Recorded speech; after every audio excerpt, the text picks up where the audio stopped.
Bueno, nuestro trabajo trata sobre los Juegos Paralímpicos. Básicamente empezaremos con la definición de los Juegos Paralímpicos, que viene siendo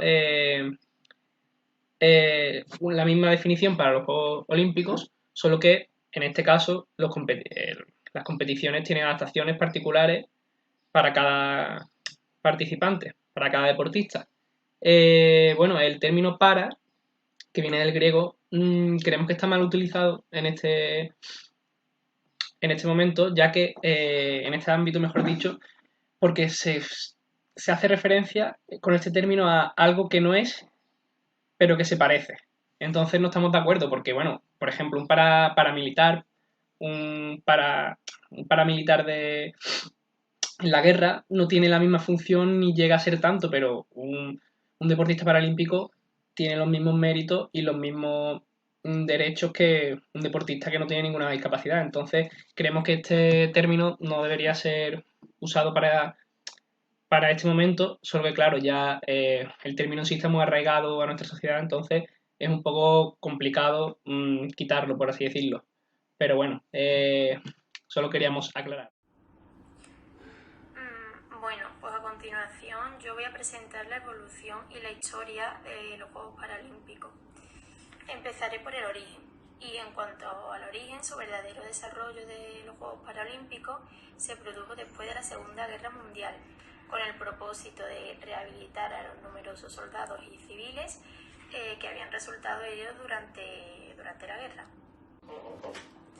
Bueno, pues como he nombrado antes, ahora seguiré hablando sobre la evolución de los Juegos Paralímpicos, desde donde surgieron hasta donde se empezaron a celebrar como hoy día lo conocemos y como hoy día lo celebramos.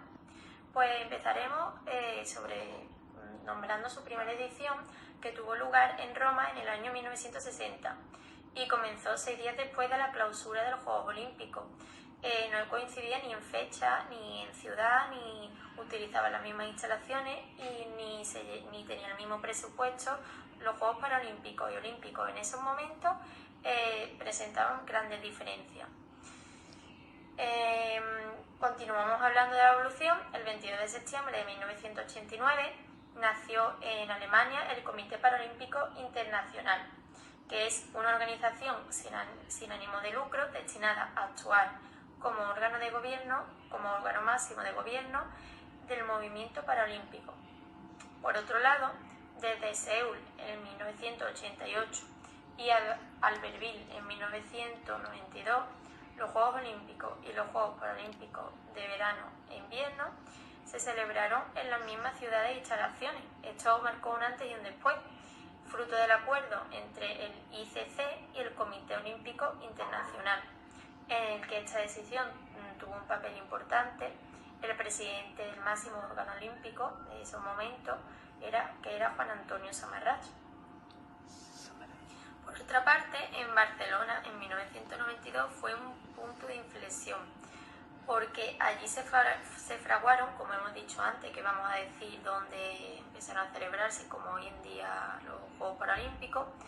Pues allí se fraguaron los Juegos Paralímpicos tal y como los conocemos hoy, un festival deportivo único con dos citas, la olímpica y la paralímpica, que comparte las mismas instalaciones deportivas, la misma villa para los atletas, el mismo comité organizador, etc. Y para finalizar, en cuanto a la evolución, fue en el año 2001 que ocurrió un suceso muy importante, y es que fue que el Comité Olímpico Internacional y el Comité Paralímpico Internacional firmaron un acuerdo para proteger los Juegos Paralímpicos y asegurar que su práctica tuviera una única candidatura y una misma ciudad, en una única ciudad. Bueno, pues como he nombrado antes, ahora seguiré hablando sobre la evolución de los Juegos Paralímpicos, desde donde surgieron hasta donde se empezaron a celebrar como hoy día lo conocemos y como hoy día lo celebramos. Pues empezaremos nombrando su primera edición, que tuvo lugar en Roma en el año 1960 y comenzó 6 días después de la clausura de los Juegos Olímpicos. no coincidían ni en fecha, ni en ciudad, ni utilizaban las mismas instalaciones y ni tenían el mismo presupuesto los Juegos Paralímpicos y Olímpicos. En esos momentos presentaban grandes diferencias. Continuamos hablando de la evolución. El 22 de septiembre de 1989 nació en Alemania el Comité Paralímpico Internacional, que es una organización sin ánimo de lucro destinada a actuar como órgano de gobierno, como órgano máximo de gobierno del movimiento paralímpico.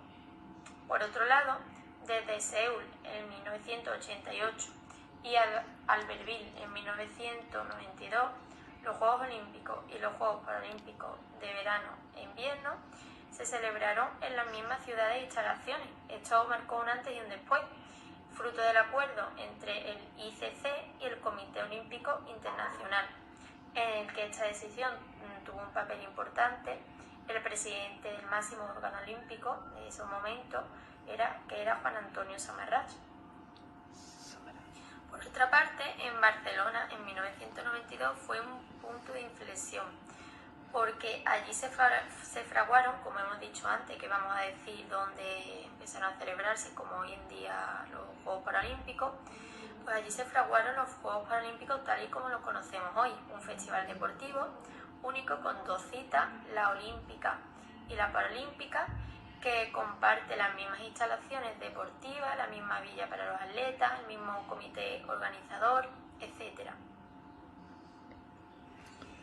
Y para finalizar, en cuanto a la evolución, fue en el año 2001 que ocurrió un suceso muy importante, y es que fue que el Comité Olímpico Internacional y el Comité Paralímpico Internacional firmaron un acuerdo para proteger los Juegos Paralímpicos y asegurar que su práctica tuviera una única candidatura y una misma ciudad, en una única ciudad. Voy a explicar cómo se dividen las categorías de los Juegos Paralímpicos y las organizaciones que los hacen. La división de las categorías de los Juegos Paralímpicos se basa fundamentalmente en la discapacidad que se tiene. Esto se realiza mediante un proceso de clasificación en la que todos los atletas paralímpicos tienen que pasar para ser asignados a una categoría u otra. Este proceso de clasificación, su principal objetivo es que los atletas compitan por su mérito deportivo y no por su discapacidad, porque hay discapacidades que dan ventajas respecto a otras. Este método de clasificación se hace o se realiza por 4 preguntas, que son las siguientes. ¿Tiene el deportista una deficiencia elegible para el deporte en cuestión? Por ejemplo, si yo quiero jugar al baloncesto en silla de ruedas, pero soy ciego, pues mi deficiencia no me lo permite. La segunda pregunta es, ¿cumple dicha deficiencia el criterio de deficiencia mínima para estos deportes? Es decir, hay gente que tiene deficiencias, pero son tan pequeñas que a lo mejor no son suficientes como para participar en ciertas categorías, para no dar ventaja respecto a otros que tienen una deficiencia más grande. La tercera pregunta es, ¿qué clase deportiva encaja mejor con la limitación en la actividad que se representa al deportista? Y la última pregunta es, ¿qué estatus le corresponde al deportista tras finalizar el proceso de clasificación? Aquí lo que se hace es encargarse de que cada deportista encaje en una categoría para su bien. Vale, como sabemos, hay distintos deportes en los Juegos Paralímpicos. Están los Juegos de Invierno y los Juegos de Verano. En los Juegos de Invierno hay tan solo 6 deportes, que son como por ejemplo el esquí alpino, el esquí de travesía, el hockey sobre hielo, curling sobre silla de ruedas, el biatlón, pero son menos populares. Los juegos importantes son los de verano, en los que hay 22 deportes. Empezamos con el atletismo. El atletismo es un deporte muy importante en los Juegos Paralímpicos, ya que hay muchas modalidades. Hay gente con discapacidad intelectual, física, mental, o sea, hay de todo tipo. Entonces es un deporte muy llamativo, ya que pues, compiten muchos atletas. Después está el baloncesto en silla de ruedas, que es el deporte paralímpico más practicado del mundo, por lo que también es importante. Después está la bocia, la equitación, el ciclismo. Todos estos deportes, como ya sabéis, tienen sus respectivas adaptaciones, y cada adaptación es individual para el deportista, porque cada deportista necesita una adaptación diferente, por lo que es algo muy importante en estos juegos, las adaptaciones. Luego está el esgrima en silla de ruedas, que es algo muy llamativo, ya que ellos están atados, las sillas están ancladas al suelo, por lo que solo se pueden desplazar encima de la silla. Entonces requiere mucha habilidad. Luego está el fútbol 5, por ejemplo, que es para gente con deficiencia visual, que ninguno de ellos ve, llevan todos unos antifaces para ser más justos y solo el portero ve. Entonces el portero es el que dirige a todo el equipo, por lo que requiere mucha confianza. El balón tiene efectos sonoros también para que sepan por dónde va. Luego está el goalball, la halterofilia, que se divide en categorías tanto por sexo como por peso. El judo, que por ejemplo una adaptación es que empiezan los combates agarrados para no tener así problema al encontrarse. La natación, que es otro gran deporte en el que muchos atletas compiten, ya que hay muchas categorías y casi todos los tipos de deficiencias pueden competir aquí. Luego el paratriatlón, que es exactamente igual que el triatlón, pero con las adaptaciones. Por ejemplo, hay gente en silla de ruedas, hay guías para la gente que es ciega, ahí se les pone todas las facilidades que se puede para que pueda competir el máximo de gente posible. El piragüismo, el remo, el rugby en silla de ruedas. El rugby en silla de ruedas, por ejemplo, no se parece mucho al rugby, ya que no se juega ni en césped ni el balón es ovalado, pero más o menos las normas se mantienen. Luego está el tenis de mesa, la vela, el tiro con arco y el tiro olímpico. El voleibol sentado, que por ejemplo se hace en una superficie, un campo más pequeño y nunca pueden levantar la pelvis del suelo. Luego está el tenis adaptado, que es en silla de ruedas. Vale, todos estos deportes se llevan a cabo gracias a las distintas organizaciones que lo organizan. O sea, la organización más importante es el CPI, que es el Comité Paralímpico Internacional, que es exactamente igual que el COI, pero para los Juegos Paralímpicos. Este comité tiene sede en Bonn, Alemania, y su presidente es André Parson. Este comité, aparte de organizar los Juegos Paralímpicos, ejerce de federación internacional para 9 deportes. Estos 9 deportes son el atletismo, la natación, el tiro, pesas en potencia, el esquí alpino, el biatlón, el esquí de travesía, el hockey sobre hielo y la danza deportiva. Es decir, que en vez de tener muchas federaciones, el CPI se encarga de manejar esas 9 deportes, así que ya requieren 9 organismos menos. Después está el CPN, que es el Comité Paralímpico Nacional, que puede ser, por ejemplo, el Comité Paralímpico Nacional Español, el alemán, depende de cada país. Luego está el CPN, que es el Comité Paralímpico Español, el cual es el que se encarga de los Juegos Paralímpicos, no, del deporte paralímpico en España, cosa que es muy importante, ya que esto es lo que nos permite a nosotros llevar a nuestros atletas paralímpicos a los Juegos Paralímpicos, organizar los campeonatos paralímpicos españoles, es decir, se encarga un poco de organizar todo lo que es el deporte paralímpico en España. Bueno, yo soy Gemma Moya y para empezar mi parte voy a hablar sobre los récords. Aunque el deporte adaptado a personas con discapacidad ha evolucionado considerablemente, la cobertura mediática sigue estando caracterizada en estos deportes por la exclusión y por los estereotipos. De los 29 récords que se han marcado, voy a hablar solamente de 4. La primera está Laurita Onge, que con su increíble fuerza batió el récord mundial en lanzamiento de bala femenino. Song Liglin, aquí vamos viendo las fotos, batió el récord mundial y paralímpico en los 100 metros de dorso femenino en natación. Nobri Salida, que rompió la marca paralímpica en los 300 metros de ciclismo de pista. Y por último, Levan Kong, que quebró ambas marcas, tanto la mundial como la paralímpica, en levantar pesas, concretamente 183 kilogramos. Después voy a hablar sobre las deportistas destacadas, primero los internacionales y después los nacionales. En los internacionales masculinos destacan Jonas Jacobson con 30 medallas, considerado uno de los mejores tiradores del mundo, Roberto Mansón, que llegó a contar con 26 medallas, y el nadador Daniel Díaz, que contó con 24 medallas con tan solo 28 años. Después femenino, vamos a destacar la nadadora Trin Sazón con 41 oros, 9 bronces, o sea 9 platas y 5 bronces, y también la nadadora francesa Beatrice Hair, que fue llamado también como apodo Torpedo, que cuenta con un total de 25 medallas paralímpicas. Los deportistas destacados nacionales, voy a empezar por los masculinos. Al ser de Jaén voy a destacar al jienense Juan Antonio Priepoto, que contó con 8 medallas. Antonio Delgado Palomo, que fue el primer doble medallista de oro paralímpico español. Y por último Miguel Ángel Pérez Tello, que ha ganado 5 medallas paralímpicas, 3 en esquí nórdico y 2 en ciclismo. Después femenina, destaca obviamente a la nadadora Teresa Perala, aquí vemos la foto que es muy importante, que cuenta con 27 medallas. Purificación Santa Marta, que fue la primera campeona paralímpica española y conquistó unas 13 medallas. Y por último Sara Martín, que fue una de las mejores gimnastas de síndrome de Down, por no decir la mejor, que contó con 5 oros en las pruebas de cinta, maza, etc. Después he hecho un apartado de cosas interesantes que lo he querido dividir en 3 subapartados. Primero contar la gran estafa que ocurrió en Sydney 2000, en la que la Real Federación Española de Deportes para Discapacidades Intelectuales fue a los Juegos Paralímpicos de Sydney 2000 con un equipazo, y esto hizo que ganase un oro, etc. El equipo este estaba formado por varias personas, en la cual solamente 2 presentaban discapacidad, y los otros eran, entre ellos, un periodista y varios jugadores de la Liga EVA. Toda esta estafa salió a la luz cuando el periodista reconoció que que había participado en este evento sin tener ningún tipo de discapacidad.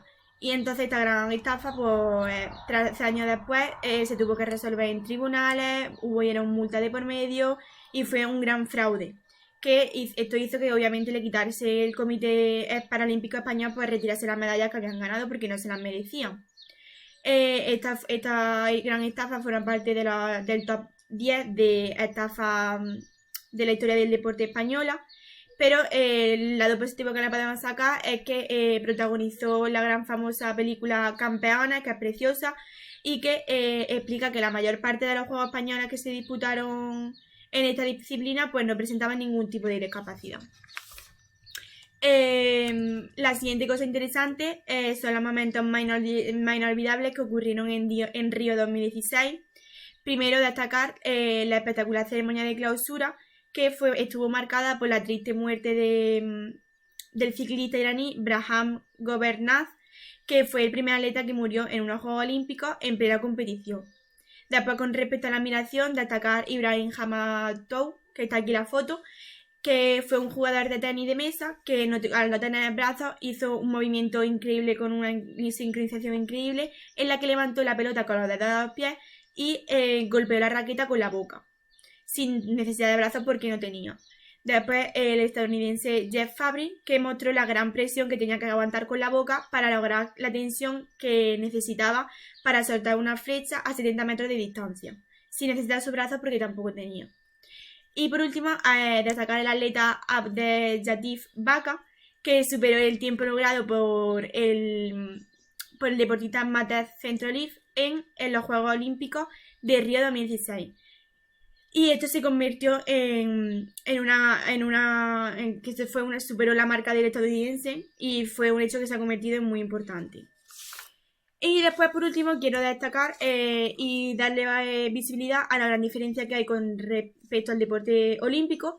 Lo he leído en un artículo científico que fue redactado por Pablo Cimadevi, que fue un nadador, que se quejaba del trato discriminatorio que recibía el deporte paralímpico, y la gran diferencia tanto en el precio del oro olímpico y del paralímpico, de las horas que se retransmitían en la televisión, increíblemente la diferencia, de cuántos periodistas llevaban de la cadena SER, y explicaba también la gran tristeza que sentía al estar tan lejos de su casa y que sus familiares pues no pudiesen ver si habían ganado, si lo que estaba pasando, cuándo competía, etc. Y nada, espero que haya gustado mucho mi parte y os dejo con la siguiente. En el apartado de mi representación vamos a hablar sobre las adaptaciones que se han tomado en los Juegos Paralímpicos. Para empezar, tenemos el atletismo. Este deporte lo practican personas con discapacidades visuales, con discapacidades intelectuales o discapacidades físicas. Usan sillas de ruedas o prótesis, como podéis ver en la imagen, y son de material ligero y alta tecnología. Luego tenemos el baloncesto, que para poder practicar este deporte el jugador debe tener una discapacidad física en sus extremidades inferiores, que le impida correr, saltar o pivotar como un jugador a pie. Hace falta una silla de ruedas especial, como la que veis aquí en esta imagen. En el boccia podemos ver que este deporte lo practican personas con parálisis cerebral o discapacidades físicas severas. Necesitaban asistentes personales o canaletas. Hay algunos que necesitan asistente personal y otros que no. Luego tenemos el ciclismo, que es también bastante conocido como el baloncesto, y lo participan corredores ciegos o con deficiencias visuales.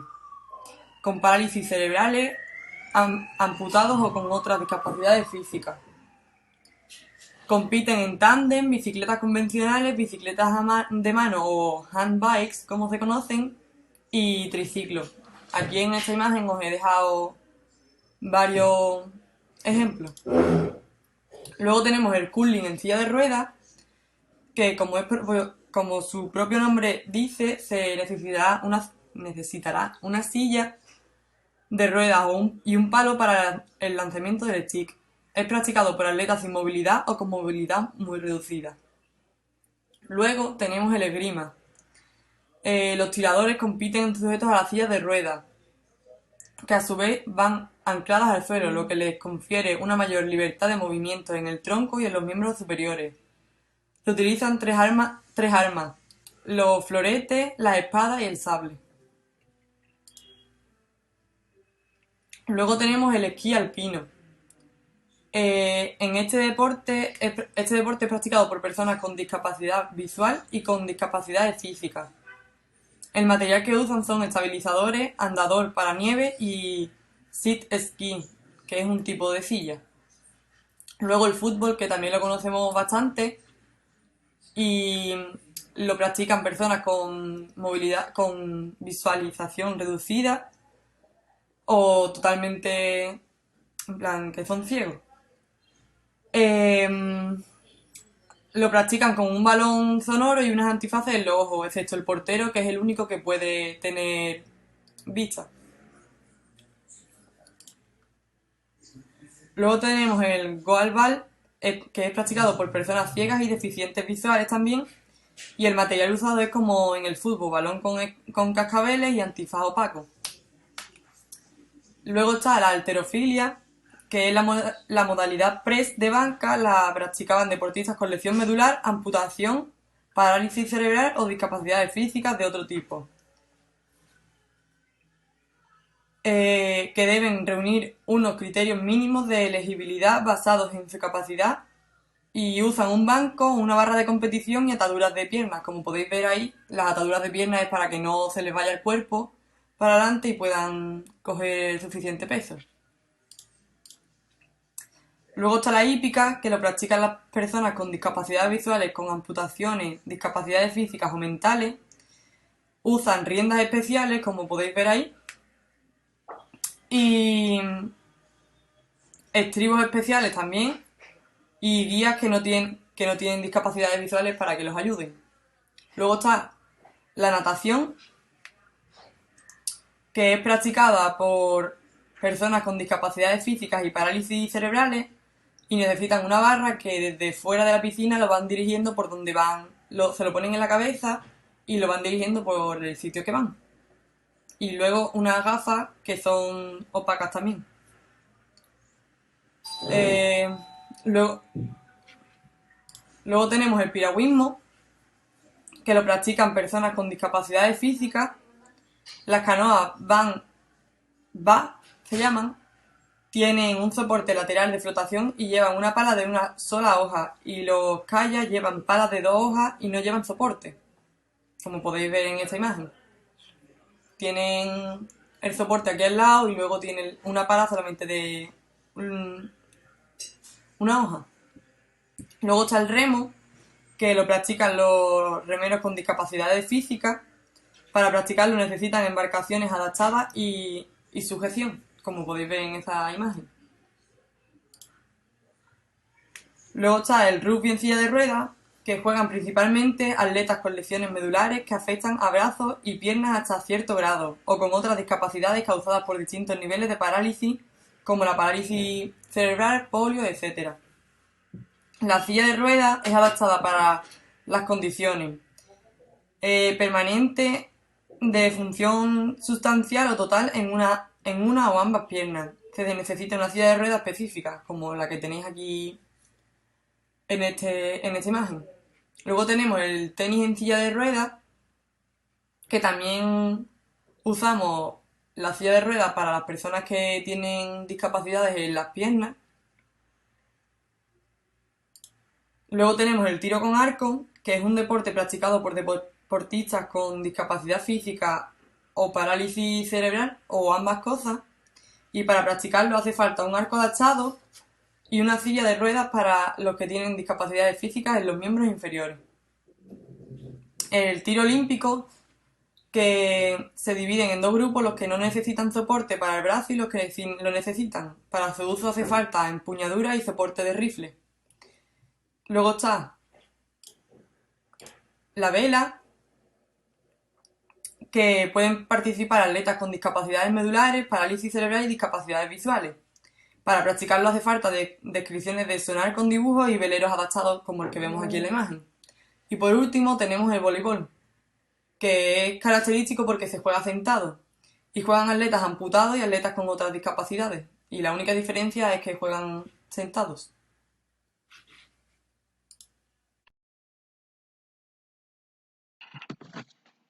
Bueno, como conclusión hemos llegado a varias ideas. La primera es que se está integrando esta competición de forma más clara a la sociedad y se está normalizando, por así decirlo, ya que realmente tienen una auténtica competición, es el segundo evento deportivo que más países involucra, que más deportistas participan en él detrás de los Juegos Olímpicos. Entonces creemos que no se da la repercusión mediática que merece. Tiene menor cobertura que los Juegos Olímpicos y esto viene a ser un gran problema porque tiene menor apoyo financiero, ya que las televisiones no retransmiten tanto estos juegos, entonces al tener menos productos no se ve tanto y menos dinero. Entonces al generar menos dinero cuesta más la celebración de estos juegos, que sean tan a lo grande como los Juegos Olímpicos. Entonces esto es un problema que los hace que retrase la misma competición. Y además, para colmo, cuando se retransmiten estos juegos o hay alguna noticia o cualquier televisión, prensa, con lo que sea, habla sobre todo estas competiciones, se suele centrar más en la propia discapacidad del deportista que en la marca en sí que ha batido. Entonces, como muy oportunistas, y esperemos que esto cambie y que a lo largo de los años pues se integre de total forma.